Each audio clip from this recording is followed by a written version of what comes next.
இன்றைக்கி வாங்க பச்சரிசி போட்டு அரைச்ச உப்புமா, காரசாரமான அரைச்ச உப்புமா எப்படி பண்ணுறதுங்கிறத பார்க்கலாம்.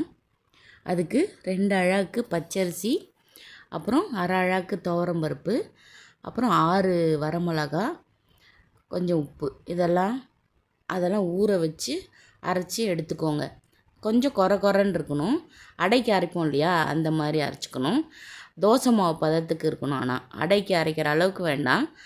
அப்புறம் தோசைக்கெலாம் மாவு அரைச்சி வச்சுருப்போம் இல்லையா, அந்த அளவுக்கு கொஞ்சம் தண்ணி விட்டு அரைச்சிக்கோங்க.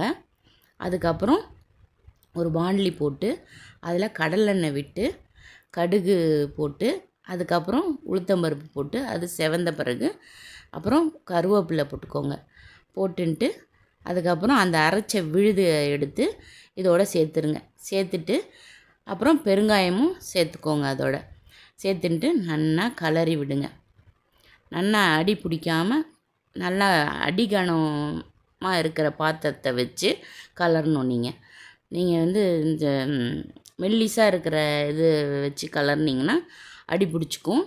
அதனால் அடிகனமாக என்ன இருக்கோ வீட்டில் அந்த மாதிரி இந்த பாண்ட்லி, இந்த இண்டாலியம் பாண்ட்லி இருந்துச்சுன்னா அதில் செய்யலாம். நீங்கள் அதில் செஞ்சு பாருங்கள். நல்லா அது உதிராக வரும். இந்த மாதிரி நல்லா வெந்த பிறகு இறக்கி வச்சு தொட்டுக்க இல்லைன்னாலும் நல்லா சாப்பிட்லாம்.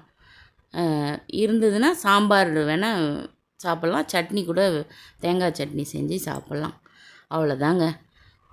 செஞ்சு பாருங்கள். வாங்க சாப்பிட்லாம்.